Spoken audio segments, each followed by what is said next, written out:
नमस्कार दोस्तों, आप सभी का एडुटेरिया के सर्वर पर सीरीज में बहुत बहुत स्वागत है। तो आज हम लोग समर्पण सीरीज का टेस्ट सीरीज नंबर 10 को डिस्कस करने वाले हैं, जो कि बीपीएससी 71 प्रीलिम्स एग्जाम 2025 के लिए काफ़ी इंपॉर्टेंट है। तो जैसा कि आप सभी को मालूम है कि बीपीएससी 71 का प्रीलिम्स एग्जाम का डेट आ चुका है, जो कि सितंबर के फर्स्ट वीक में होने वाला है।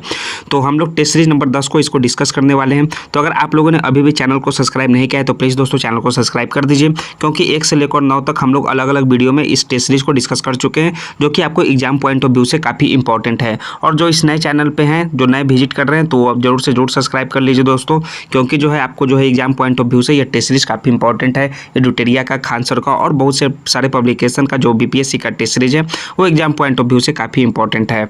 तो चलिए पहला नंबर का प्रश्न पढ़ते क्या है कि भारतीय प्रायद्वीप के संबंध में निम्नलिखित युग्मों पर विचार कीजिए। देखिए 2 युग्म दिया हुआ है और इस पर विचार करना, और कौन सा युग्म जो है सही सुमेलित नहीं है वो आपको बताना है। तो पूर्वी जेट स्ट्रीम जो है शीत मानसून में दिखाई देता है, यह युग्म सुमेलित नहीं है दोस्तों, क्योंकि यह जो है आपका गर्मी मानसून में दिखाई देता है। ठीक है, तो पहला आपका सही हो जाएगा। दूसरा है पश्चिमी जेट स्ट्रीम गर्मी मानसून में दिखाई देता है, तो नहीं दोस्तों, ये भी आपका सही सुमेलित नहीं है, यह जो है आपका शीत मानसून में दिखाई देता है। तो जो सही सुमेलित नहीं है वो 1 और 2 दोनों है। सो 1 और 2 दोनों, यानी ऑप्शन नंबर सी पहला नंबर के प्रश्न का करेक्ट आंसर होगा। चलिए दूसरा नंबर का प्रश्न देखते क्या है कि निम्नलिखित जलवायु क्षेत्रों का उनके कोपेन वर्गीकरण से मिलान करना है। एक है कोपेन वर्गीकरण और दूसरी तरफ है क्षेत्र। तो CWG, तो CWG यानी कि शुष्क सर्दियों के साथ मानसून, वो आपका है गंगा का मैदान और पूर्वी राजस्थान, तो आपका ए का ए हो जाएगा। दूसरा आपका BSHW मतलब गर्म अर्ध शुष्क मैदानी जलवायु, वह जो है उत्तर पश्चिमी गुजरात। ठीक है, तो यानी कि आपका राइट आंसर हो जाएगा बी का 3। उसके बाद आपका क्या हो गया AS आपका वो हो गया AS मतलब क्या होता है दोस्तों, AS होता है उष्णकटिबंधीय सवाना। तो उष्णकटिबंधीय सवाना ये आपका हो जाएगा तमिलनाडु का कोरोमंडल तट। ठीक है, और लास्ट आपका AMW बच गया, वो भारत का पश्चिमी तट गोवा के दक्षिण में, यानी कि आपका जो राइट आंसर है ए का आपका क्या हो जाएगा 1 हो जाएगा, बी का 3, सी का 2 और डी का 4। सो ऑप्शन नंबर बी यानी कूट नंबर बी में देखिए दिया हुआ है, सो आपका राइट आंसर होगा यह बी। अगर आपको इसका पीडीएफ भी चाहिए तो वीडियो के डिस्क्रिप्शन में टेलीग्राम का लिंक दिया है, वहाँ से आप जो है क्वेश्चन के साथ साथ आंसर का भी पीडीएफ यानी सॉल्यूशन का भी पीडीएफ प्राप्त कर सकते हैं, और सॉल्यूशन को पढ़ भी सकते हैं कि आखिर क्यों आंसर इसका सही ये होगा, या फिर आपको जो लगता है कि अगर हमने आंसर गलत बताया है तो प्लीज़ दोस्तों उसको सुधार कर दीजिएगा, क्योंकि जो हम इसके सॉल्यूशन बुक से ही बता रहे हैं। नेक्स्ट है आपका तीसरा नंबर का प्रश्न कि भारत में निम्नलिखित में से कौन सा क्षेत्र महाद्वीपीय जलवायु की विशेषताओं को प्रदर्शित करता है। तो कौन सा क्षेत्र जो है महाद्वीपीय जलवायु के जो है वो विशेषता को प्रदर्शित करता है, तो वो है दिल्ली क्षेत्र जो है वो महाद्वीपीय जलवायु की विशेषता को प्रदर्शित करता है। तो महाद्वीपीय जलवायु की विशेषता जो है गर्म ग्रीष्मकाल और बहुत ठंड सर्दी होती है। तो दिल्ली और पंजाब सहित उत्तरी मैदान में जो है इस प्रकार की जलवायु पाई जाती है। सो दिल्ली आपका option number B right answer हो जाएगा। और जान लीजिए कि समुद्री प्रभाव से दूर क्षेत्र में जो है इस प्रकार की जलवायु पाई जाती है। 4 नंबर का प्रश्न है कि भारत में अक्टूबर की गर्मी मुख्य रूप से निम्नलिखित कारणों से होती है। तो अक्टूबर की गर्मी जो कारण होता है उसका वो है मानसून के बाद उच्च आर्द्रता और तापमान में वृद्धि के कारण जो है वो अक्टूबर में गर्मी होती है। So option number B 4 number के प्रश्न का करेक्ट आंसर हो जाएगा, और इसे अक्टूबर हीट भी कहा जाता है। 5 नंबर का प्रश्न है कि अंतर उष्णकटिबंधीय अभिसरण क्षेत्र यानी कि ITCZ से संबंधित निम्नलिखित कथनों पर विचार कीजिए, और गलत कथन को चुनना है आपको दोनों में से। तो पहला है कि यह भूमध्य रेखा पर स्थित एक निम्न दाब का क्षेत्र है जहां व्यापारिक हवाएं मिलती है, तो ये आपका कथन जो है सही है। दूसरा है कि जुलाई में जो है ITCZ 20 degree north -25 degree north अक्षांशों के बीच जो है 20 डिग्री नॉर्थ से लेकर 25 डिग्री तक जो है आपका नॉर्थ अक्षांशों के बीच स्थित होता है, और जिसे मानसून गर्त कहा जाता है। तो दोनों कथन आपका सही है। तो आपको गलत कथन चुनना है, तो गलत कथन ना ही पहला है और ना ही दूसरा है। सो ऑप्शन नंबर डी इसका राइट आंसर होगा 5 नंबर के प्रश्न का। 6ठा नंबर है कि भारतीय मानसून के संबंध में निम्नलिखित कथनों पर विचार कीजिए, और उपरोक्त कथन में से कौन से कथन सही हैं। तो पहला है कि यह एक प्रकार की मौसमी पवन प्रणाली है, तो ये आपका कथन जो है सही है, ये कथन एक सही है। मानसून जो हवाओं का एक मौसमी उलटफेर है। दूसरा है कि तिब्बती पठार गर्मियों में उच्च दबाव वाले क्षेत्र के रूप में काम करता है, तो यह जो है तिब्बती पठार अत्यधिक गर्म हो जाता है और उच्च दबाव के बजाय जो है कम दबाव वाले क्षेत्र के रूप में काम करता है। ठीक है, तो उच्च दबाव वाले क्षेत्र के रूप में नहीं, कम दबाव वाले क्षेत्र के रूप में काम करता है, इस कारण से दूसरा फॉल्स है। तो कौन सा सही है, केवल एक सही है। सो 6 नंबर का ए इसका राइट आंसर होगा। नेक्स्ट है 7 नंबर का प्रश्न के निम्नलिखित युग्मों का मिलान करें। एक तरफ है वर्षा का क्षेत्र और दूसरी तरफ है वर्षा का प्रकार। तो पहला आपका वर्षा क्षेत्र यानी तमिलनाडु तमिलनाडु का आपका क्या हो जाएगा, तमिलनाडु तट जो हो जाएगा वो हो जाएगा आपका लौटता हुआ मानसून जो है वर्षा का प्रकार। पश्चिमी तट जो है वो हो जाएगा आपका पर्वतीय वर्षा यानी कि हवा की दिशा में, ठीक है, पर्वतीय वर्षा। और पंजाब हरियाणा जो है वो चक्रवाती वर्षा, ठीक है, पश्चिमी विक्षोभ से जो है चक्रवाती वर्षा होती है। तो वर्षा क्षेत्र और वर्षा का प्रकार से सही सुमेलित आपका है 3 है, 1 है और 2 है। सो ऑप्शन नंबर ए इसका राइट आंसर हो जाएगा 7 नंबर के प्रश्न का। 8 नंबर है कि पश्चिमी विक्षोभ के संबंध में निम्नलिखित में से कौन सा कथन सत्य है। और वे देखिए 3 आपका कथन दिया हुआ है। पहला है कि वे भूमध्य सागरीय क्षेत्र में उत्पन्न होते पश्चिमी विक्षोभ, ये आपका कथन सही है। वे सर्दियों के दौरान पश्चिमी हिमालय में भारी बर्फबारी का कारण बनते हैं, ये भी आपका कथन सही है। और वे तमिलनाडु में गर्मियों से की वर्षा से जुड़े हैं, तो ये तमिलनाडु में जो वर्षा जो है उत्तर पूर्वी मानसून से होती है, पश्चिमी विक्षोभ से नहीं होती है, ठीक है, तमिलनाडु में गर्मियों की वर्षा। तो ये कारण तीसरा स्टेटमेंट फॉल्स है और पहला और दूसरा केवल सही है। तो पहला दूसरा केवल सही है यानी कि 8 नंबर का ये राइट आंसर होगा। 9 नंबर आपका अभिकथन और कारण से रिलेटेड आपका प्रश्न है। अभिकथन का इंग्लिश में हम लोग एसर्शन कहते हैं और कारण मतलब रीजन। तो एसर्शन है कि भारत के अधिकांश उत्तरी भागों में उष्णकटिबंधीय कटिबंधीय जलवायु पाई जाती है, ठीक है, तो ये आपका असर्शन सही है। और कर्क रेखा भारत के मध्य से होकर गुजरती है, तो ये आपका जो है ये भी आपका कथन जो है सही है, ठीक है, लेकिन जो है आपका रीजन जो है आपका अभिकथन का सही व्याख्या नहीं कर रहा है, इस कारण से ऑप्शन नंबर बी इसका राइट आंसर होगा 9 नंबर के प्रश्न का। 10 है आपका घटना और संबंध सीजन से संबंधित। आम्र वर्षा, तो आम्र वर्षा कब होती है, वो होती है मानसून से पहले होती है, ठीक है, तो आम्र वर्षा जो है मानसून से पहले होती है। इस प्रकार से आपका जो है पहला ये राइट आंसर हो जाएगा जो सही है, ठीक है। और जो है अक्टूबर हीट जो है वो कब होता है, यह दक्षिण पश्चिम मानसून के बाद की वापसी से के बाद जो है अक्टूबर के दौरान भारत में अनुभव किए जाने वाले गर्म और आर्द्र मौसम को जो है वो संदर्भित करता है, इस कारण से ये आपका फॉल्स है। पश्चिमी विक्षोभ या भूमध्य सागरीय में उत्पन्न होने वाले अतिरिक्त उष्णकटिबंधीय तूफान है जो उत्तर पश्चिम भारत में सर्दियों की बारिश और बर्फबारी लाते हैं, ठीक है, तो ये आपका ये भी फॉल्स है। और काल बैसाखी जो है वो नॉर्थ वेस्टर या ये मानसून से पहले बंगाल और असम में को होने वाले भयानक तूफान है जो चाय, जूट और चावल की खेती के लिए उपयोगी है, तो ये भी आपका स्टेटमेंट फॉल्स है दोस्तों। इस कारण जो है आपका जो है पहला जो है सही है, आम्र वर्षा मानसून से पहले। 11 के भूमध्य सागर से उत्पन्न होकर पश्चिमी जेट स्ट्रीम द्वारा भारत में लाई जाती है, यह अभी कथन संबंधित है, तो यह कथन जो है संबंधित है वो पश्चिमी चक्रवाती विक्षोभ से संबंधित है, इस कारण से आपका जो है केवल एक राइट आंसर हो जाएगा 11 नंबर के प्रश्न का। 12 है कि जेट स्ट्रीम और भारतीय जलवायु के संबंध में निम्नलिखित कथनों पर विचार कीजिए और कौन से कथन सही हैं। तो पहला है कि पूर्वी जेट स्ट्रीम सर्दियों के दौरान भारतीय उपमहाद्वीप पर हावी रहती है और उत्तरी भारत में पश्चिमी विक्षोभ लाती है, तो ये आपका स्टेटमेंट जो है वो फॉल्स नहीं है, ये आपका सही नहीं है, फॉल्स है। और पश्चिमी जेट स्ट्रीम गर्मियों के दौरान विकसित होती है और दक्षिण पश्चिम मानसून की शुरुआत के लिए जिम्मेदार होती है, तो ये भी आपका स्टेटमेंट फॉल्स है। तो सही ना ही 1 है ना ही 2 है, सो ऑप्शन नंबर आपका डी राइट आंसर हो जाएगा। और जान लीजिए, देखिए क्या क्यों आपका जो है दोनों कथन सही नहीं है कि पूर्वी जेट स्ट्रीम जो है सर्दियों में प्रबल नहीं होती, ठीक है, यह गर्मियों के दौरान बनती है और तब तिब्बती पठार गर्म हो जाता है और यह दक्षिण पश्चिम मानसून के शुरुआत में सहायता करता है। और पश्चिमी जेट स्ट्रीम जो है गर्मियों में नहीं बल्कि सर्दियों में प्रबल होती है, ठीक है, और ये भी आप जान लीजिए सर्दियों में प्रबल होती है और सर्दियों के दौरान यह जेट स्ट्रीम निम्न अक्षांशों तक उतरती है और भारतीय मौसम को दृढ़ता से प्रभावित करती है और विशेष रूप से पश्चिमी विक्षोभ लाकर। तो आपका जो है पूर्वी जेट स्ट्रीम गर्मी में आती है, इस कारण से ये फॉल्स है, और पश्चिमी जेट स्ट्रीम जो है सर्दी में आती है, इस कारण से भी फॉल्स है। सो ऑप्शन नंबर आपका जो है डी राइट आंसर होगा, ना 1 सही है ना ही 2 सही है। 13 है आपका कि अल नीनो की विशेषता है। तो अल नीनो का विशेषता है कि मध्य और पूर्वी प्रशांत महासागर में समुद्री सतह के तापमान में असमान वृद्धि करना जो है अल नीनो की विशेषता है, इस कारण से 13 नंबर का option number C right answer होगा। 14 नंबर है निम्नलिखित कथनों पर विचार कीजिए और उपरोक्त में से कौन से कथन सही हैं। तो पहला है कि अल नीनो के कारण भारत में मानसून कमजोर हो जाता है, ये आपका स्टेटमेंट ट्रू है। अल नीनो भारत में दक्षिण पश्चिम मानसून के आगमन में देरी कर सकता है, ये भी आपका स्टेटमेंट ट्रू है। अल नीनो के कारण बंगाल की खाड़ी में चक्रवात संबंधी गतिविधियाँ जो बढ़ जाती है, ये आपका स्टेटमेंट जो है सही नहीं है। सो केवल जो पहला और दूसरा जो है सही है दोस्तों। अल नीनो कम संवहन के कारण बंगाल की खाड़ी में चक्रवाती गतिविधियाँ को जो है वो बढ़ाता नहीं, दबा देता है, इस कारण से आपका पहला और दूसरा सही है। ऑप्शन नंबर है 14 नंबर के प्रश्न का राइट आंसर है। 15 है कि वह प्राथमिक तंत्र क्या है जिसके माध्यम से अल नीनो भारतीय मानसून को प्रभावित करता है। तो वो प्राथमिक तंत्र का नाम है दोस्तों व्यापारिक हवाओं और वाकर परिसंचरण का कमजोर हो जाना, जिसके माध्यम से अल नीनो भारतीय मानसून को प्रभावित करती है। 16 है आपका एसर्शन और रीजन से संबंधित प्रश्न, कौन सा आपका करेक्ट है। एसर्शन है कि लाल नीना घटनाएं जो है आमतौर पर भारत में मानसून की वर्षा में वृद्धि का कारण बनती है, कथन आपका सही है। और लाल नीना जो है पूर्वी व्यापारिक हवाओं को मजबूत करता है जो उपमहाद्वीप पर मानसून के प्रभाव को बढ़ाता है, तो आपका कारण भी भी सही और कारण जो है विकथन का सही व्याख्या भी कर रहा है। इस कारण से आपका ए राइट आंसर हो जाएगा 16 नंबर के प्रश्न का। 17 के तमिलनाडु तट के बारे में निम्नलिखित कथन पर विचार कीजिए और सही कोड का चयन कीजिए।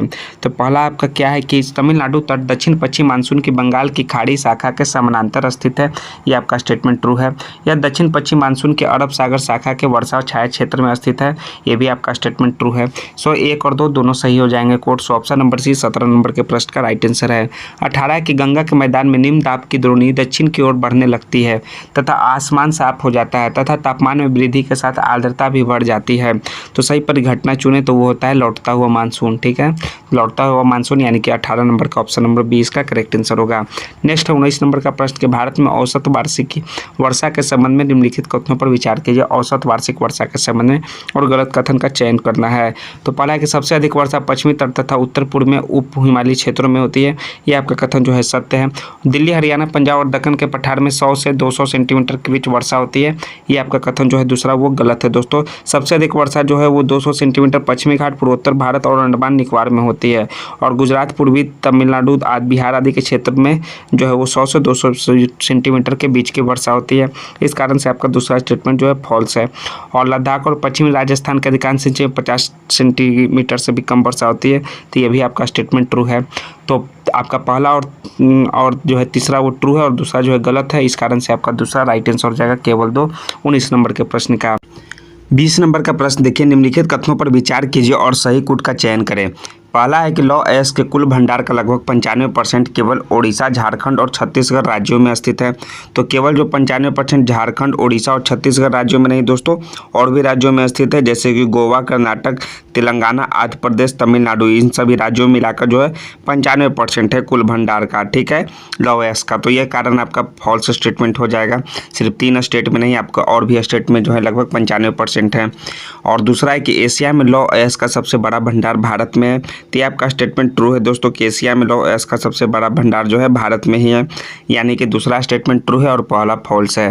तो केवल 2 सही आंसर होगा ऑप्शन नंबर बी 20 नंबर के प्रश्न का। 21 एक निम्नलिखित में से कौन सी लौह अयस्क खदानें हैं? तो लौह अयस्क खदानें आपका कुद्रेमुख भी है, बैलाडीला भी है और बादाम पहाड़ भी है, ये तीनों जो हैं आपके लौह अयस्क के खदानें हैं। उपरोक्त सभी ऑप्शन नंबर डी 21 नंबर के प्रश्न का करेक्ट आंसर हो जाएगा। 22 नंबर का प्रश्न है कि बालाघाट, शिवमोगा और सुंदरगढ़ की खदानें किससे संबंधित हैं? तो इनकी खदानें जो है वो मैग्नीज से संबंधित है। ठीक है, मैग्नीज यानी कि ऑप्शन नंबर आपका ए राइट आंसर हो जाएगा, मैग्नीज। और उड़ीसा जो है मैग्नीज का जो है प्रमुख उत्पादक है। So option number A right answer होगा। 23 नंबर का प्रश्न है, निम्नलिखित कथनों पर विचार कीजिए और गलत कथन का चयन करना है। तो गलत कथन का चयन कीजिए। पहला है कि बॉक्साइट मुख्य रूप से तृतीयक निक्षेपों में पाया जाता है और लेटराइट चट्टानों से जुड़ा होता है, ये आपका स्टेटमेंट जो है वो ट्रू है दोस्तों। महाराष्ट्र में जो है कोलाबा, थाने, रत्नागिरी, सतारा आदि बॉक्साइट के महत्वपूर्ण उत्पादक क्षेत्र हैं, ये भी स्टेटमेंट ट्रू है। मध्य प्रदेश के बालाघाट, छिंदवाड़ा, निमाड़, मंडला क्षेत्र में बॉक्साइट का उत्पादन होता है, ये आपका स्टेटमेंट जो है ट्रू नहीं है दोस्तों, फॉल्स है। ठीक है, बॉक्साइट का उत्पादन नहीं, यहाँ जो है मैग्नीज का उत्पादन होता है इस क्षेत्र में। इस कारण से गलत कथन आपका ऑप्शन नंबर 3 है। सो आपका जो है ऑप्शन सी इसका राइट आंसर हो जाएगा, केवल नंबर 3 जो है आपका गलत कथन है।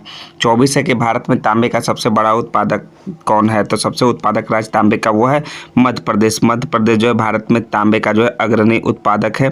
सो ऑप्शन नंबर आपका जो है बी राइट आंसर हो जाएगा। और जो है आपका राजस्थान जो सबसे बड़े उत्पादक के रूप में जो है दूसरे स्थान पर है और राजस्थान के पास जो है सबसे बड़ा रिजर्व है। ठीक है, ये आप जान लीजिए, ये आपका उत्पादन के रूप में आपका सेकंड पर है, लेकिन रिजर्व जो है सबसे ज़्यादा कहाँ है? वो है राजस्थान में है। और तांबा जो है विद्युत उद्योग में, तार में, इलेक्ट्रिक मोटर में, ट्रांसफर में और जनरेटर बनाने के लिए एक जो है धातु का यूज होता है, वो तांबे का होता है। ठीक है, और तांबे के भंडार मुख्य रूप से झारखंड के सिंहभूम जिले, मध्य प्रदेश के बालाघाट जिले, राजस्थान के झुंझुनू और अलवर जिलों में पाए जाते हैं तांबे का भंडार। 25 है कि निम्नलिखित में से कौन सा भारत में अब्रक उत्पादक क्षेत्र है? तो अब्रक उत्पादक क्षेत्र जो है वो है आपका कोडरमा, गया, हजारीबाग, पठार, ये जो है आपका सबसे ज़्यादा अब्रक जो है यहाँ पे मिलता है। ठीक है, अब्रक प्राप्त होता है और अब्रक जो है एक गैर धात्विक खनिज है और इसका उपयोग जो है विद्युत और इलेक्ट्रॉनिक उद्योगों में किया जाता है। और जान लीजिए कि सबसे अच्छी गुणवत्ता वाला जो अब्रक पैदा होता है वो आंध्र प्रदेश के नेल्लोर जिलों में होता है। ठीक है, और अब्रक के भंडार कर्नाटक के मैसूर और हसन जिला, कोयम्बटूर, तमिलनाडु के मुदैर, केरल के उलपी, महाराष्ट्र के रत्नागिरी आदि में भी पाए जाते हैं। तो आपका जो है कोडरमा गया हजारीबाग पठार जो है आपका अबड़क उत्पादक क्षेत्र ऑप्शन नंबर है 25 नंबर के प्रश्न का करेक्ट आंसर होगा। 26 है कि कोयले के बारे में निम्नलिखित में से कौन सा कथन सही है। आपका 3 कथन दिया हुआ है, कौन कौन सा स्टेटमेंट ट्रू है। तो पहला है आपका कि भारत में बिटुमिनस प्रकार के कोयले के भंडार अधिक है, ये आपका स्टेटमेंट ट्रू है। झरिया सबसे बड़ा कोयला क्षेत्र है, उसके बाद रानीगंज है, ये भी आपका स्टेटमेंट ट्रू है। सिंगरौली, कोरबा, नेवली और तलचर आदि कोयला खदानें हैं, तो ये भी आपका स्टेटमेंट ट्रू है। तो तीनों कथन जो है कोयले के बारे में सही है, सो ऑप्शन नंबर डी उपरोक्त सभी आपका राइट आंसर होगा।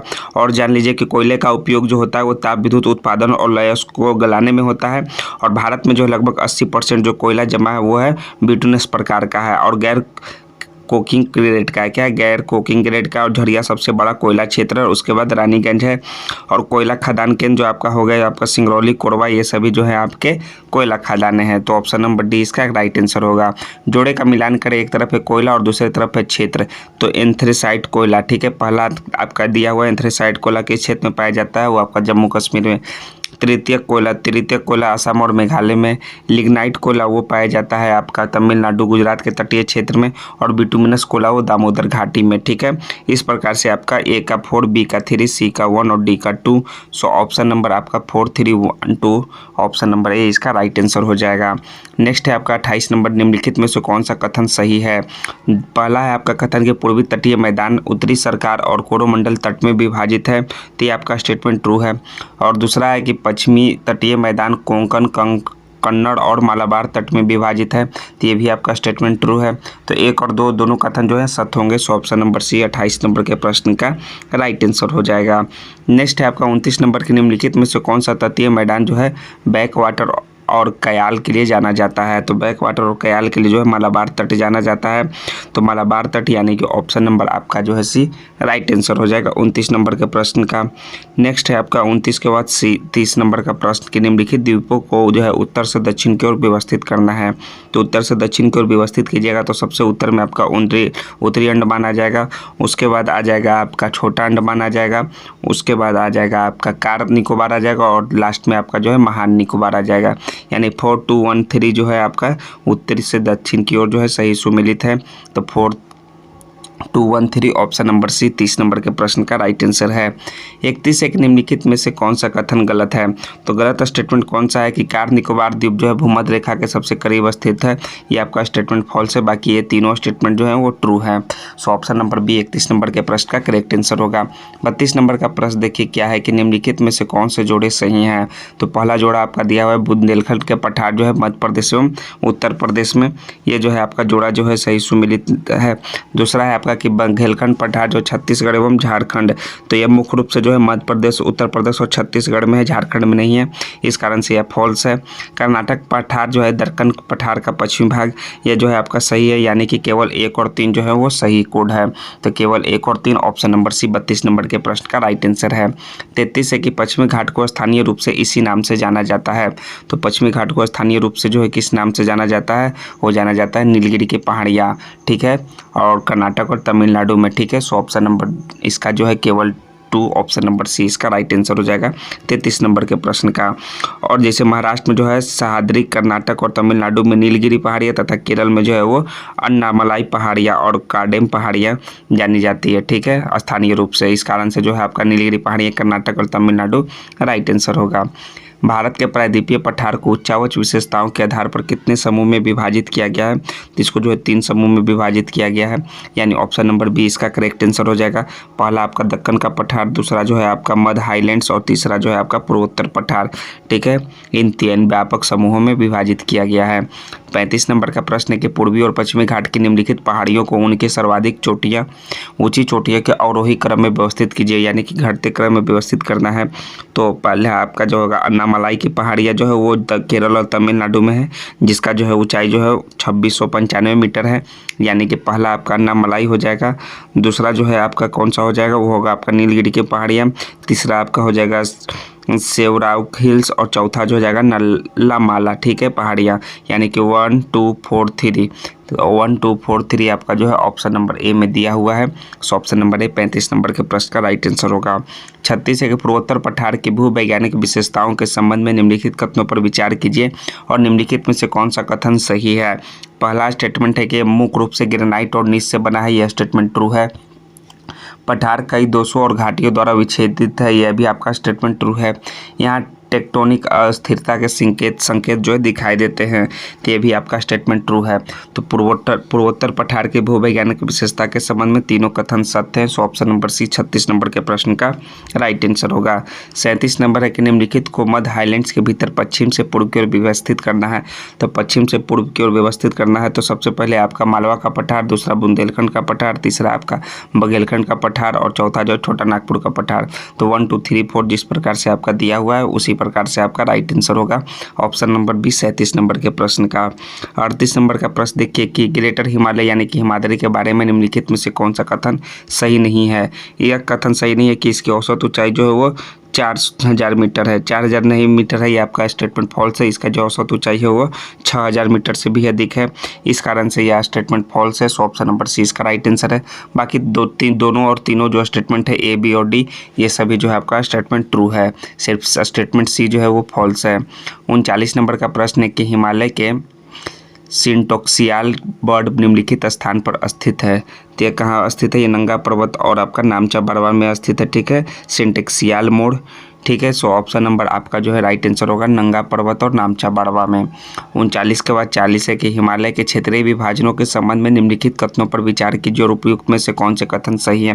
पहला है कि पंजाब हिमालय सतलुज और काली नदियों के बीच स्थित है, तो ये आपका स्टेटमेंट जो है वो फॉल्स है। कुमाऊं हिमालय काली और तीस्ता नदियों के बीच स्थित है, तो ये भी स्टेटमेंट फॉल्स है। तो ना ही एक सही है ना ही दो सही है, और सो ऑप्शन नंबर डी इसका करेक्ट आंसर हो जाएगा। पंजाब हिमालय जो है सिंधु और सतलज नदियों के बीच स्थित है, और कुमाऊं हिमालय जो है सतलुज और काली नदियों के बीच स्थित है, और नेपाल हिमालय जो है वो काली और तीस्ता नदी के बीच स्थित है, इस कारण से दोनों स्टेटमेंट फॉल्स है। नेक्स्ट है आपका हिमालय दर्रा और उनके स्थान से मिलान करना है। तो जोजिला दर्रा, तो जोजिला दर्रा वो कहाँ होगा दोस्तों, वो आपका जम्मू एंड कश्मीर में है, ठीक है। दूसरा आपका रोहतांग है, रोहतांग वो कहाँ है, रोहतांग आपका हिमाचल में, और नाथुला आपका कहाँ है, वो सिक्किम में है, ठीक है, नाथुला सिक्किम है। सो इस प्रकार से आपका करेक्ट आंसर हो जाएगा 213। तो 213 ऑप्शन नंबर ए में इसका सही आंसर है। हिमालय की जलवायु विविधता में कौन से कारक योगदान करते हैं, तो कौन कौन से ऊंचाई में भिन्नता ये योगदान करते हैं। पर्वत श्रृंखलाओं का अभिविन्यास ये भी योगदान करते हैं, अक्षांशीय विस्तार भी जलवायु विविधता में योगदान करते हैं, और समुद्र से दूरी, ये चारों जो है उपरोक्त सभी जो है हिमालय की जलवायु विविधता में ये कारक योगदान करते हैं। हिमालय किस प्रकार के पर्वत का उदाहरण है, तो हिमालय जो है वो वलित पर्वत का एक उदाहरण है। तो वलित पर्वत यानी कि ऑप्शन नंबर डी इसका करेक्ट आंसर हो जाएगा। नेक्स्ट है निम्नलिखित कथनों पर विचार कीजिए और उपरोक्त में से कौन से कथन सही है। पहला है कि हिमालय पश्चिम में सिंधु घाटी से लेकर पूर्व में जो है ब्रह्मपुत्र घाटी तक फैला हुआ है, तो ये आपका स्टेटमेंट जो है वो ट्रू है। हिमालय दुनिया का सबसे पुराना पर्वत है, तो हिमालय जो है दुनिया का पुराना पर्वत नहीं है दोस्तों, क्योंकि हिमालय जो है सबसे युवा पर्वत में से एक है, ये आपका स्टेटमेंट फॉल्स है। तो केवल एक जो सही आंसर है, so option number A right answer हो जाएगा 44 का। 45 एक निम्नलिखित में से कौन सा ऊर्जा का गैर नवीकरणीय स्रोत है, तक ऊर्जा का गैर नवीकरणीय स्रोत वो है आपका प्राकृतिक गैस। सो ऑप्शन नंबर आपका जो है डी करेक्ट आंसर हो जाएगा 45 नंबर के प्रश्न का। और सौर, पवन और बायोमास ऊर्जा के जो है नवीकरणीय स्रोत हैं, ठीक है, सौर ऊर्जा और पवन ऊर्जा और बायोमास, और गैर नवीकरणीय वो है प्राकृतिक गैस है। नेक्स्ट है आपका 46 के निम्नलिखित युग्मों में से कौन सा सही सुमेलित है। एक है क्षेत्र और दूसरी तरफ है ऊर्जा स्रोत। तो पहला आपका बाड़मेर बेसिन जो कि कच्चा तेल से संबंधित है, आपका स्टेटमेंट ट्रू है। नरौरा ये आपका जो है परमाणु ऊर्जा, ये भी आपका सही है। और तीसरा आपका मुँह पंडल जो है पवन ऊर्जा, ये भी स्टेटमेंट ट्रू है। और सांभर जो है भूतापीय ऊर्जा, तो सांभर झील जो है सौर ऊर्जा उत्पादन और नमक उत्पादन के लिए जाना जाता है, भूतापीय ऊर्जा के लिए नहीं, तो ये आपका स्टेटमेंट फॉल्स है। तो केवल 1, 2 और 3 जो है सही सुमेलित है। सो 46 नंबर का सही विकल्प है ऑप्शन नंबर बी। नेक्स्ट है आपका 47 नंबर की निम्नलिखित ऊर्जा स्रोतों के उनके कार्बन पदचिह्न के बढ़ते क्रम में व्यवस्थित करें संचालन के दौरान न्यूनतम से अधिकतम तक। तो न्यूनतम से अधिकतम जो हो जाएगा, सबसे पहले पवन हो जाएगा, नहीं सबसे पहले पवन, उसके बाद आपका आ जाएगा हाँ सौर, उसके बाद आ जाएगा आपका प्राकृतिक गैस, और लास्ट में आपका हो जाएगा कोयला, ठीक है। आपका न्यूनतम से अधिकतम की ओर बढ़ते क्रम में कार्बन पदचिह्न के, इस प्रकार से आपका जो है राइट आंसर जो हो जाएगा ऑप्शन नंबर ए हो जाएगा 47 नंबर के प्रश्न का। पवन ऊर्जा में सबसे कम कार्बन फुटप्रिंट होता है, उसके बाद सौर ऊर्जा का स्थान होता है, सौर ऊर्जा के बाद किसका आ जाता है दोस्तों, प्राकृतिक गैस का, और उसके बाद जो है कोयला का आ जाता है, ठीक है। कोयले में जो है कार्बन जो है आपका ज़्यादा होता है, ठीक है, कार्बन पद चिन्ह। 48 है कि निम्नलिखित उद्योगों के उनके स्थान के साथ मिलान करना। एक तरफ है उद्योग और दूसरी तरफ है स्थान। तो लौ और इस्पात का जो हो जाएगा वो होगा बंगलोर में स्थित है, तो लौ इस्पात का बंगलोर में स्थित है, यानी कि पहला का आपका क्या हो जाएगा, लौ और इस्पात बंगलोर में। सॉफ्टवेयर जो है जमशेदपुर में। लौ इस्पात जो है आपका सही है जमशेदपुर में, सॉफ्टवेयर आपका बंगलोर में, सूती कपड़ा मुंबई में, जहाज निर्माण जो है विशाखापत्तनम में, ठीक है। ये आपका स्टेटमेंट जो 1 का 1, 2 का 2, 3 का 3 और 4 का 4 सही है। ये जो है हमारा जो है गलत बता दिया है आंसर की में, इस कारण से option number A right answer है। जिस प्रकार से मिलान दिया हुआ है उस प्रकार से सही है। 49 है कि निम्नलिखित में से कौन जो है खरीफ फसल नहीं है। तो खरीफ फसल जो है आपका, वो खरीफ फसल कब होता है, जून से सितंबर में होता है। तो खरीफ फसल के उदाहरण चावल, कपास, बाजरा, मक्का, ज्वार, अरहर है। और जौ जो है वो रबी फसल के उदाहरण है। इस प्रकार से जौ जो है आपका खरीफ फसल नहीं है। निम्नलिखित में से भारत का प्रमुख औद्योगिक क्षेत्र कौन सा है। तो औद्योगिक क्षेत्र इनमें से कौन सा है, वो है आपका प्रमुख औद्योगिक क्षेत्र। पहला है आपका बेंगलुरु तमिलनाडु का क्षेत्र जो है वो प्रमुख औद्योगिक क्षेत्र है। सो ऑप्शन नंबर आपका डी राइट आंसर हो जाएगा, ठीक है। नेक्स्ट 51 के निम्नलिखित को मिलान कर जोड़े से मिलान करना है, ठीक है। एक तरफ है उद्योग और दूसरे तरफ है क्षेत्र। तो पहली जूट मिल, तो पहली जूट मिल ये आपका कहाँ हो जाएगा, ये आपका हो जाएगा रिसरा, ठीक है। दूसरा कि IISCO ने पहला कारखाना स्थापित किया। तो यहाँ पहला कारखाना कहाँ स्थापित किया था, वो हीरापुर में। तीसरा है आपका कि पहला बंदरगाह आधारित जो है इस्पात संयंत्र विशाखापत्तनम, और पहली आधुनिक कपास मिल वो आपका मुंबई में, ठीक है। इस प्रकार से आपका जो सही मिलान है वो है आपका फोर्ड, उसके बाद 1, उसके 4, उसके बाद 2, उसके बाद 1, उसके बाद 3, 4, 2, 1, 3, यानी ऑप्शन नंबर सी इसका करेक्ट आंसर हो जाएगा। 51 नंबर के प्रश्न का ऑप्शन नंबर सी। 52 नंबर का प्रश्न देखिए कि निम्नलिखित में से कौन सा भारत में हरित क्रांति की विशेषता नहीं थी। तो हरित क्रांति की विशेषता इनमें से नहीं थी। कौन सा, वो है कि खेतों के क्षेत्र का विस्तार करना, वो हरित क्रांति की विशेषता नहीं थी। बाकी ये सभी जो है विशेषता था हरित क्रांति का, कि कृषि का मशीनीकरण, उर्वरकों का बढ़ता उपयोग और उच्च उपज वाले बीजों का उपयोग। 53 नंबर है कि निम्नलिखित युग्मों का सही मिलान कीजिए। कृषि का प्रकार और विशेषता। तो स्थानांतरित कृषि कहाँ होती है, वो जंगलों में छोटे छोटे हिस्सों में किया जाता है, ठीक है। और बगान कृषि वो क्या हो जाएगा, वो हो जाएगा प्रसंस्करण इकाइयों के साथ एकल कृषि। गहन निर्वाह कृषि जो है छोटे भूमि क्षेत्र पर जो है उच्च परिश्रम निवेश, और वाणिज्यिक खेती वो आपका हो जाएगा उच्च पूंजी निवेश कम श्रम निवेश, ठीक है। इस प्रकार से आपका जो सही मिलान है, सही कुट है, वो आपका है 2, 3, 4 और 1। तो 2, 3, 4, 1 आपका कुट ए में दिया है, तो कुट ए आपका 53 का राइट आंसर होगा। 54 है कि नदियों का उत्तर से दक्षिण की ओर सही क्रम है। तो उत्तर से दक्षिण की ओर सही क्रम है आपका नर्मदा, ताप्ती, गोदावरी और कावेरी, ठीक है। नर्मदा, ताप्ती, गोदावरी और कावेरी। इस प्रकार से आपका जो है राइट आंसर हो जाएगा ऑप्शन नंबर ए। 55 नंबर है कि निम्नलिखित कथनों पर विचार कीजिए और कौन से कथन सत्य हैं। तो केवल बांग्लादेश, चीन और पाकिस्तान से भारत के 5 राज्य एवं केंद्र शासित प्रदेश की सीमा लगती है, ये आपका स्टेटमेंट जो है फॉल्स है दोस्तों। और अरुणाचल प्रदेश की सीमा जो है 2 देशों से लगती है, तो अरुणाचल प्रदेश की सीमा जो है 2 देशों से लगती है, आपका स्टेटमेंट फॉल्स है। इस प्रकार से आपका जो है दोनों में से कोई भी कथन सत्य नहीं है, ऑप्शन नंबर डी इसका राइट आंसर होगा।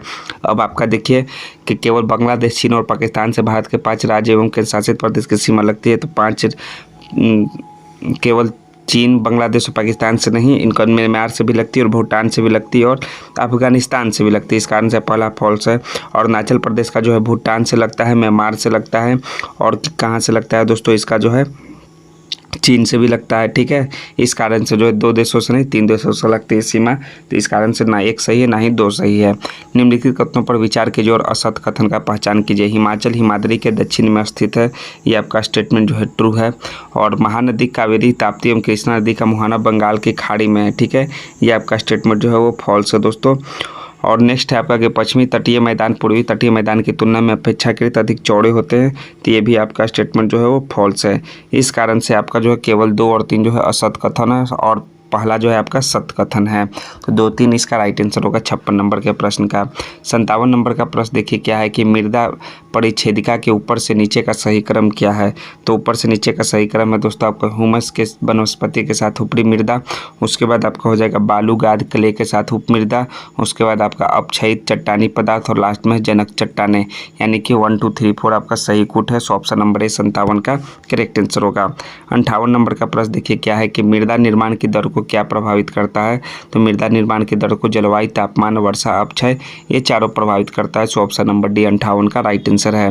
59 है, निम्नलिखित कथनों पर विचार कीजिए और असत्य कथन का चयन करना है। तो हिमालय की चौड़ाई जो है पूर्व से पश्चिम की ओर घटती जाती है। तो हिमालय की चौड़ाई जो है ये पूर्व से पश्चिम की ओर बढ़ती जाती है। कथन एक जो है वो गलत है दोस्तों, ठीक है। इस कारण से जो है आपका जो है केवल एक कथन जो है असत्य है। सो ऑप्शन नंबर ए इसका राइट आंसर होगा। और महान हिमालय का जो है क्रोड वो ग्रेनाइट का बना है, ये आपका स्टेटमेंट ट्रू है। निम्न कथनों पर विचार कीजिए, सही कथन का चयन करना है कि कंचनजंगा एवं अन्नपूर्णा शिखर की अवस्थिति भारत में है, ये आपका स्टेटमेंट जो है वो फॉल्स है। दूसरा है आपका कि गुरुला मंदाता शिखर नेपाल में जबकि नंगा पर्वत शिखर भारत में अवस्थित है, ये आपका स्टेटमेंट ट्रू है।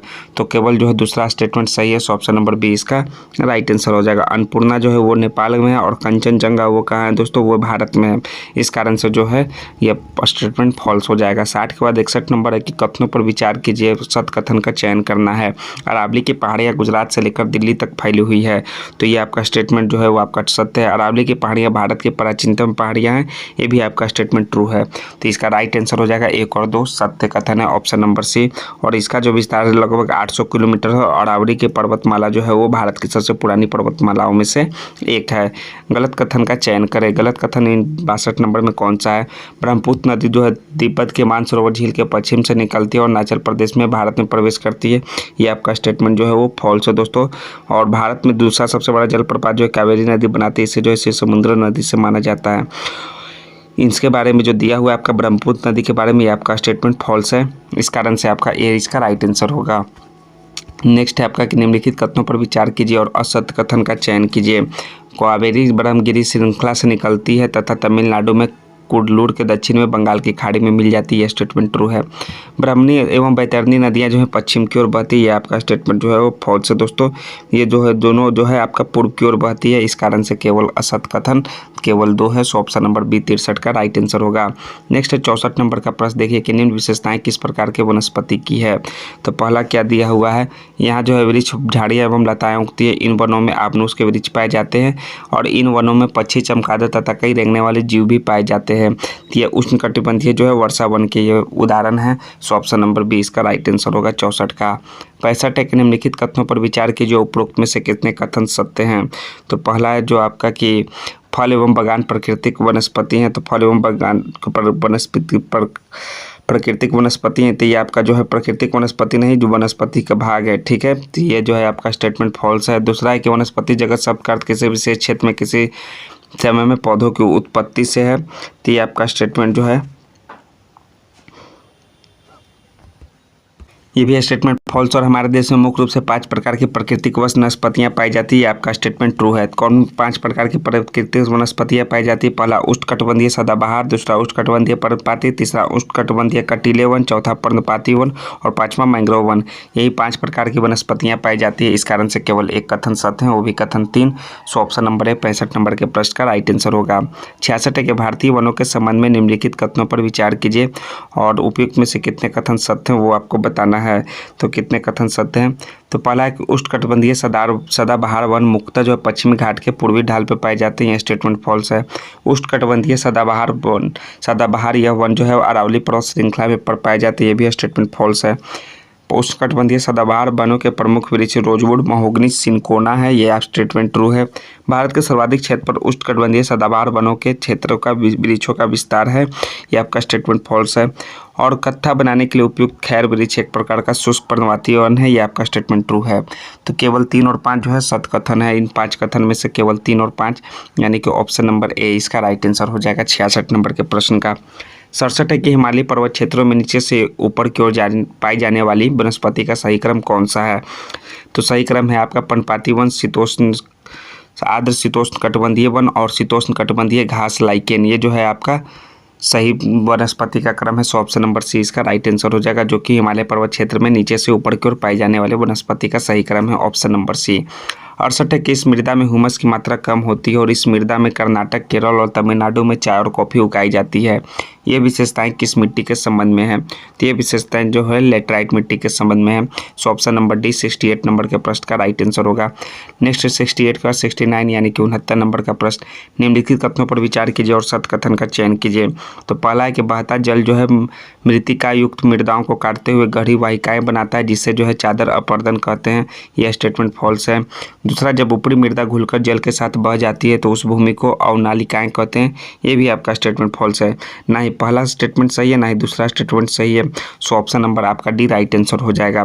जब बहता जल पूरा एक समान परत के रूप में मृदा को काटता है तब उसे जो है चादर अपर्दन कहते हैं, परंतु जब बहता जल गहरी नालियाँ या फिर वाहिकाएं बना देता है तब उसे जो है गली अपर्दन कहते हैं। जब ऊपरी मृदा जल के साथ बहती है तो ये मृदा अपर्दन की प्रक्रिया है। ठीक है, इस प्रकार से ना ही एक सही है ना ही दो सही है। निम्न कथनों पर विचार कीजिए, सत्य कथन का चयन करना है कि जब विशाल जनसंख्या में कम वार्षिक दर लगाया जाता है तब जनसंख्या में सापेक्ष वृद्धि बहुत कम होती है। तो ये आपका स्टेटमेंट सही नहीं है, फॉल्स है। एक वर्ष में प्रति 1000 व्यक्तियों में जितने बच्चों का जन्म होता है उसे जन्म दर कहते हैं। तो ये आपका स्टेटमेंट जो है वो भी फॉल्स है दोस्तों। तो ना ही एक सही है ना ही दो सही है।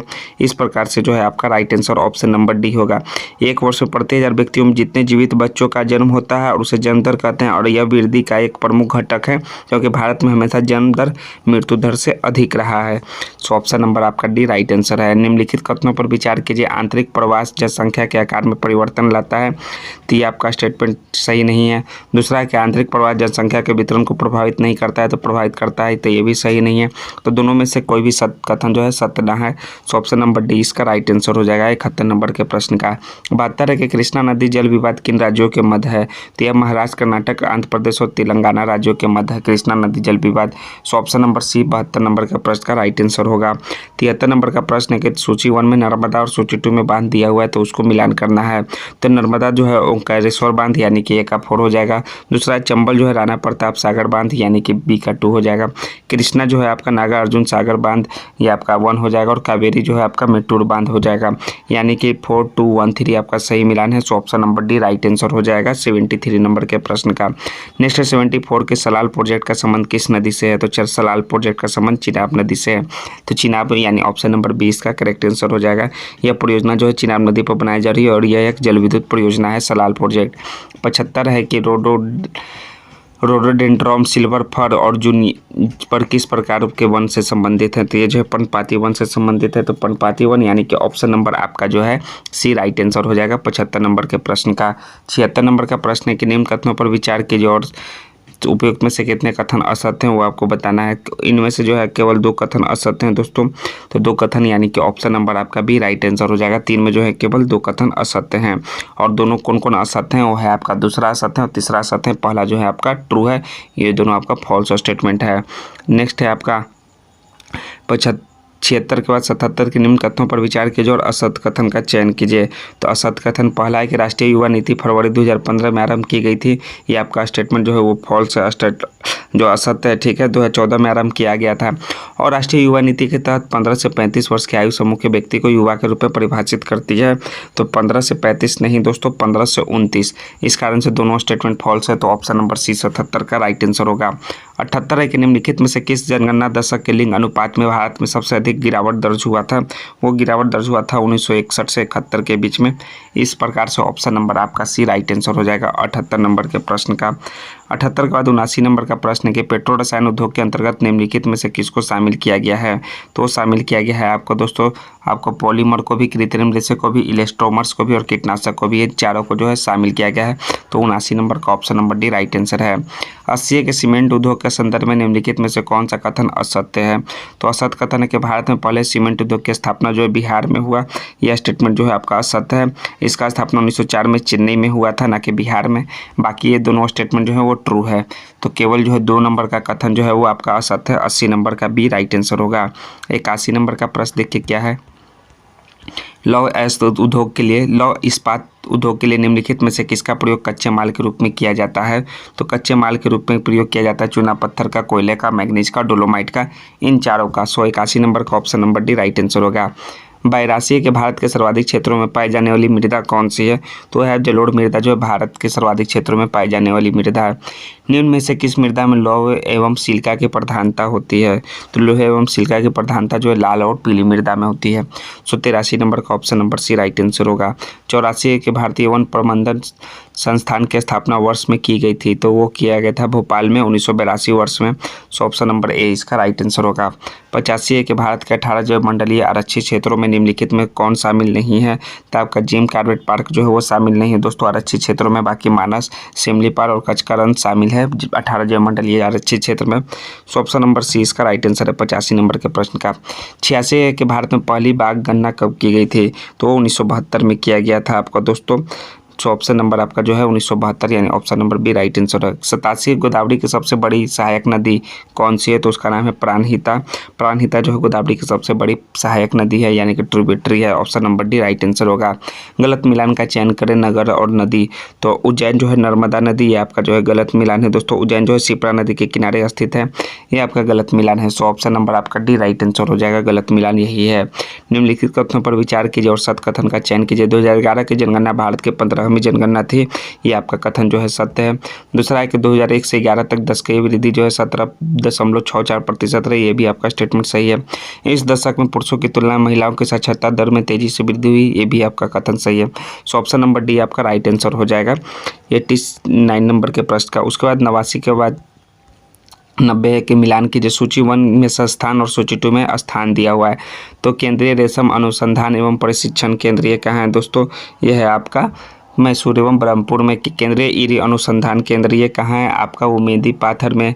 और राष्ट्रीय टसर अनुसंधान और प्रशिक्षण केंद्र वो आपका है प्रशिक्षण केंद्र वो है रांची झारखंड में, यानी कि 321 यानी ऑप्शन नंबर सी इसका राइट आंसर हो जाएगा। ऑप्शन नंबर सी 90 नंबर के प्रश्न का। 91 के देश का सबसे लंबा नदी सेतु कौन सा है? तो देश का सबसे लंबा नदी सेतु है वो आपका भूपेन हजारिका सेतु, जैसा कि आपका जो है आपका इसमें दिया हुआ है। वो आपका कितना है 9.15 किलोमीटर है, ठीक है, लंबा है। वो जो देश का सबसे लंबा नदी सेतु है। इस प्रकार से option number D right answer होगा। जलप्रपात और नदी में गलत मिलान का चयन करना है। तो अमृतधारा नर्मदा जो है नदी ये आपका गलत है। अमृतधारा जो है हसदेव नदी, ठीक है। इस प्रकार से जो है option number D right answer होगा, जो कि गलत मिलान है। बाकी ये सभी जो है वो सही मिलान है 92 नंबर के। 93 असत कथन का चयन कीजिए। असत कथन इनमें से कौन है? कि अष्टमुडी झील तमिलनाडु के कोल्लम जिले में स्थित लैंगून झील है, जिसकी जो है 8 शाखाएं हैं। ये आपका स्टेटमेंट जो है फॉल्स है दोस्तों, ठीक है।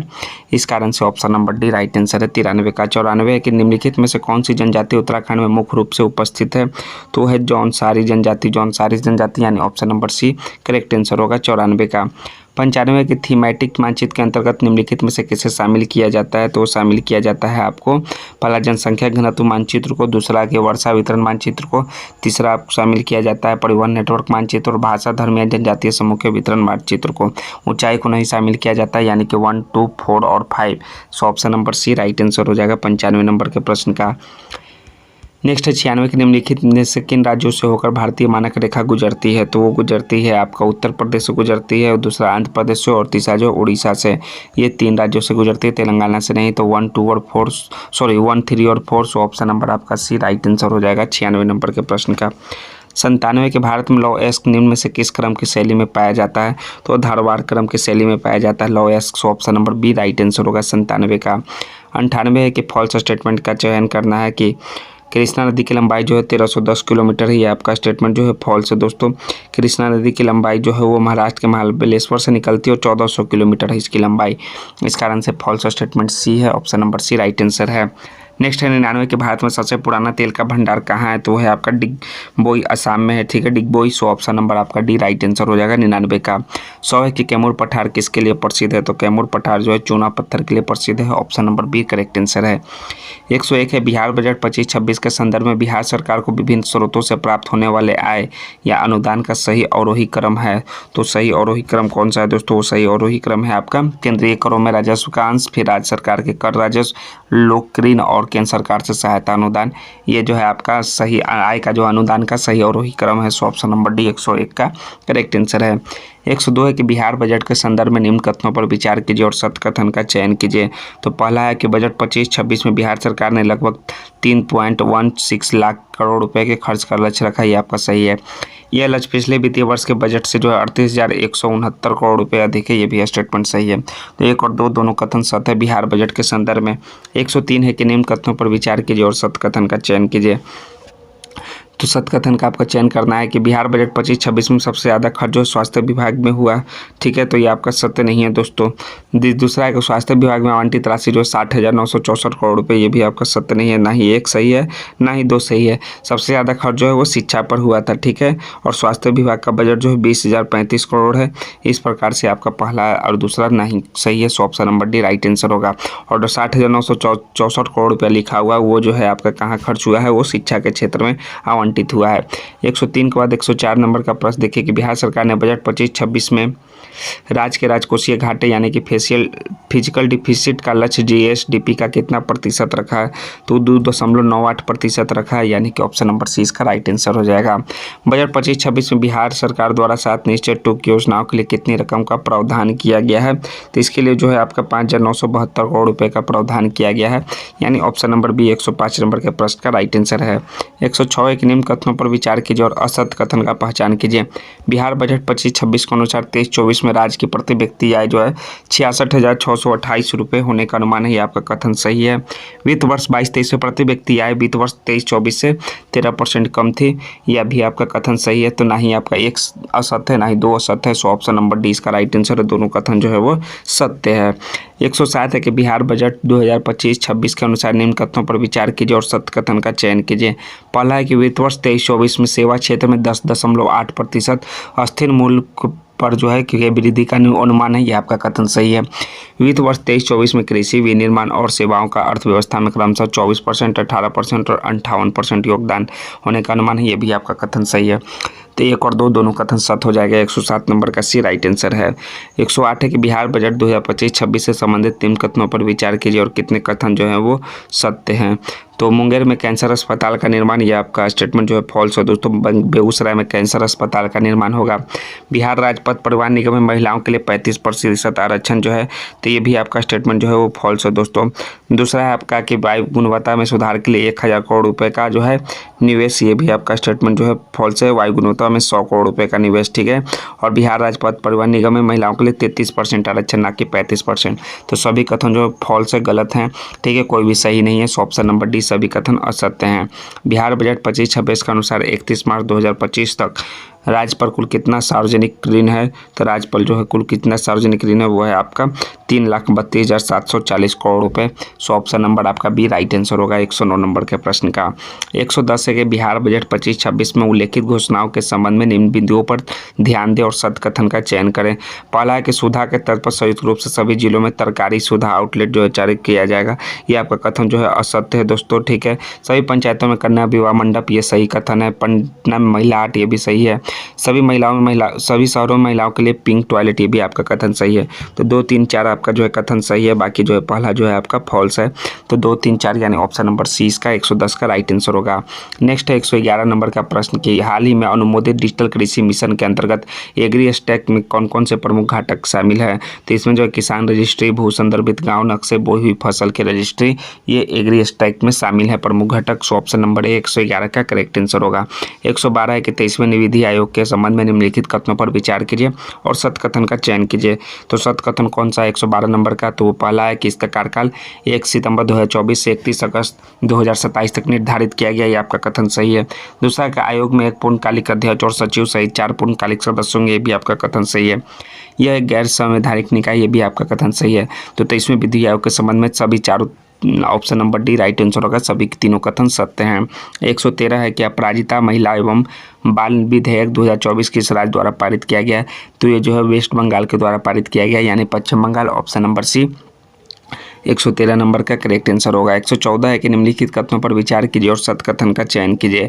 हाल ही में WHO ने एमपॉक्स के खिलाफ पहले टीके एमपॉक्स BN को मंजूरी दिया है, तो आपका स्टेटमेंट जो है फॉल्स है दोस्तों। MVA BN को मंजूरी दिया है। ठीक है, तो ये आपका स्टेटमेंट जो है ये फॉल्स है। दूसरा है कि यह केवल 18 वर्ष या उससे अधिक आयु के लोगों को दिया जाता है, ये आपका कथन सत्य है। एमपॉक्स एक जेनेटिक रोग है, ये भी आपका कथन सत्य है। केवल 2 और 3 कथन सत्य हैं। सो ऑप्शन नंबर बी इसका राइट आंसर हो जाएगा 114 नंबर के प्रश्न का। 115 115 है कि हाल ही में केंद्र सरकार ने अंडमान और निकोबार द्वीप समूह की राजधानी जो है पोर्ट ब्लेयर का नाम बदलकर कर दिया है। तो इसका नाम बदलकर जो है क्या कर दिया है, श्री विजयपुरम कर दिया है। श्री विजयपुरम यानी option number B right answer होगा 115 नंबर के प्रश्न का। 116 है कि प्रथम कानूनी रूप से बाध्यकारी अंतर्राष्ट्रीय एआई संधि में निम्न में से कौन सम्मिलित है। तो इसमें जो है आपका अमेरिका, ब्रिटेन और यूरोपीय संघ सम्मिलित हैं। सो ऑप्शन नंबर आपका ए राइट आंसर होगा 116 नंबर के प्रश्न का। 117 है कि आईआईटी दिल्ली का पहला अंतर्राष्ट्रीय परिसर कहाँ खुला है। तो वो खुला है अबू धाबी में। तो अबू धाबी यानी ऑप्शन नंबर बी इसका करेक्ट आंसर हो जाएगा। और 52 छात्रों के इस पहले बैच का चयन जेईई एडवांस परीक्षा और अंतर्राष्ट्रीय उम्मीदवारों के लिए हाल ही में शुरू की गई संयुक्त प्रवेश परीक्षा सीएटी के माध्यम से किया गया था। 117 के बाद 118 नंबर का प्रश्न है कि भारत ने अपना पहला टोल कार्बन अध्ययन कहाँ किया है। तो पहला जो है वो कहाँ किया है, वो किया है केवलादेव राष्ट्रीय उद्यान में किया है। ठीक है, इस प्रकार से आपका जो है राइट आंसर हो जाएगा। पहला जो है टील कार्बन अध्ययन, सॉरी टोल नहीं, टील कार्बन अध्ययन केवलादेव राष्ट्रीय उद्यान। इस प्रकार से 118 का सी राइट आंसर है। 119 है कि निम्नलिखित कथनों पर विचार कीजिए और सत्य कथन का चयन कीजिए। तो पहला है कि चक्रवात आसना 1976 के बाद से अरब सागर में बनने वाला पहला चक्रवात होगा, यह कथन सही है। इसकी उत्पत्ति गुजरात के भूमि पर हुई, ये भी कथन सही है। सो ऑप्शन नंबर सी 119 का राइट आंसर है। 120 है ग्रेटर नोएडा उत्तर प्रदेश में आयोजित सेमीकॉन इंडिया 2024 की थीम क्या थी। तो इसका थीम था कि शेपिंग द सेमीकंडक्टर फ्यूचर, यानी कि ऑप्शन नंबर ए इसका राइट आंसर होगा। भारत तथा किसके बीच मध्य जो है ईस्टर्न ब्रिज का 7वां संस्करण में आयोजित किया गया है। तो भारत तथा ओमान के बीच जो है ओमान में जो 7वां संस्करण आयोजित किया गया है। तो ओमान में और ओमान के मध्य ऑप्शन नंबर बी 121 का राइट आंसर होगा। 122 है कि हाल ही में कौन सा देश अदालतों में न्यायाधीशों को लोकप्रिय वोट के आधार पर निर्वाचित होने की अनुमति देने वाला दुनिया का प्रथम देश बन गया है। तो उसका नाम है दोस्तों मैक्सिको देश। सो ऑप्शन नंबर सी 122 का करेक्ट आंसर है। 123 है कि टाइफून यागी से प्रभावित म्यांमार, लाओस और वियतनाम की मदद के लिए भारत द्वारा ऑपरेशन लॉन्च किया गया था। उस ऑपरेशन का नाम है ऑपरेशन सद्भाव, यानी ऑप्शन नंबर ए 123 का करेक्ट आंसर होगा। 124 है कि बिहार पर्यटन विभाग द्वारा सूफी महोत्सव 2024 का आयोजन कहाँ किया गया है। इसका आयोजन जहानाबाद में किया गया है। 124 नंबर का option number A correct answer है। 125 है कि हाल ही में किसे भारत सरकार द्वारा ए ग्रेड सीमेंट स्टेशन में शामिल किया गया है। तो पूर्णिया सीमेंट स्टेशन को शामिल किया गया है। तो Purnia cement station option number B right answer होगा। ए ग्रेड सीमेंट स्टेशन में भारत सरकार द्वारा शामिल किया गया है। 126 है कि प्लेयर का नाम बताना है और किस प्रतिस्पर्धा में वो स्वर्ण पदक जीतकर पैरालंपिक गेम्स में 2 स्वर्ण पदक जीतने वाली पहली भारतीय महिला बन गई है। तो उनका नाम है दोस्तों कौन सी, अवनी लेखरा, जो कि 10 मीटर एयर राइफल शूटिंग में स्वर्ण पदक जीतकर पैरालंपिक्स गेम्स में 2 स्वर्ण पदक जीतने वाली प्रथम भारतीय महिला बन गई है। Avani Lekhara 10 metre air pistol air rifle. Option number 20 का करेक्ट आंसर हो जाएगा 126 का। 127 नंबर का प्रश्न देखिए क्या है कि वैश्विक नवाचार सूचकांक 2024 में भारत का स्थान क्या है। इसमें भारत का स्थान जो है 39वां स्थान है वैश्विक नवाचार सूचकांक 2024 में। India sugar and bio energy सम्मेलन के निष्कर्ष के अनुसार भारत विश्व का सबसे बड़ा इथेनॉल उत्पादक एवं तीसरा सबसे बड़ा उपभोक्ता बन गया। ठीक है, तो कौन सा बन गया दोस्तों, तो वह है तीसरा सबसे बड़ा इथेनॉल उत्पादक और तीसरा सबसे बड़ा उपभोक्ता बन गया। इस प्रकार से ऑप्शन नंबर सी 128 का करेक्ट आंसर होगा। 129 नंबर का प्रश्न देखिए क्या है कि हाल ही में मनकीडिया जनजातियों को अनुसूचित जनजाति और अनपारंपरिक वन निवासी अधिनियम 2006 के अंतर्गत वनों पर आवास अधिकार प्राप्त हुआ है। तो मनकीडिया जनजाति को यह अधिकार किस राज्य में मिला है। तो यह जो है उड़ीसा राज्य में मिला है। So option number A right answer होगा 129 का। 130 है निम्नलिखित कथनों पर विचार कीजिए और सत्य कथन का चयन कीजिए। तो पहला है कि ब्रिक्स शिखर सम्मेलन में जो है कैंसर मूनशॉट पहल शुरू किया गया, यह आपका स्टेटमेंट जो है फॉल्स है। दूसरा कथन है कि इस पहल का उद्देश्य जो है सर्वाइकल कैंसर का पता लगाना, उसका इलाज करना और रोकथाम करना है। तो ये आपका स्टेटमेंट जो है वो ट्रू है।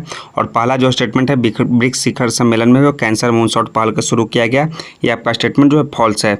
इस प्रकार से जो है आपका जो है राइट आंसर हो जाएगा केवल 2। और जान लीजिए जो है कैंसर मूनशॉट पहल का जो शुरू किया गया था वो शुरू किया गया था क्वाड देशों के 6ठे शिखर सम्मेलन में, ठीक है, न कि ब्रिक्स शिखर सम्मेलन में। इस कारण से पहला स्टेटमेंट फॉल्स है। 131 है कि राज्य खाद्य सुरक्षा सूचकांक 2024 में प्रथम 3 स्थान पर राज्य क्रमशः हैं। तो क्रमशः राज्य कौन कौन से हुए, केरल, तमिलनाडु और जम्मू कश्मीर। इस प्रकार से ऑप्शन नंबर आपका ये राइट आंसर हो जाएगा। 132 है कि विश्व स्वास्थ्य संगठन WHO ने किस देश को कुष्ठ रोग से मुक्त होने वाला दुनिया का पहला देश घोषित किया है। तो वो घोषित किया देश को जॉर्डन को, जो कि कुष्ठ रोग से मुक्त होने वाला दुनिया का पहला देश है। So option number B right answer हो जाएगा 132 नंबर के प्रश्न का। 133 है कि श्वेत क्रांति 2.0 के लिए मानक संचालन प्रक्रिया का शुभारंभ किस मंत्रालय ने किया है? तो यह जो है सहकारिता मंत्रालय ने जो है इसका शुभारंभ किया है श्वेत क्रांति 2.0 के लिए। सो ऑप्शन नंबर सी 133 का करेक्ट आंसर है। 134 है कि भारत का पहला CO2 से मेथनॉल बनाने वाला प्रायोगिक संयंत्र कहाँ प्रारंभ किया गया है? तो यह प्रारंभ किया गया है पुणे में, शहर में। सो option number Pune right answer हो जाएगा, ऑप्शन नंबर डी 134 नंबर के प्रश्न का।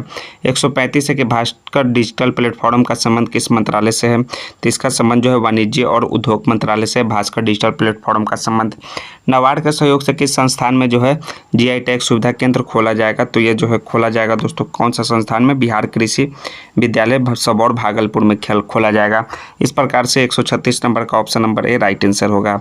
137 नंबर का प्रश्न देखिए कि बिहार निम्न में से किनके उत्पादन में शीर्ष स्थान पर है?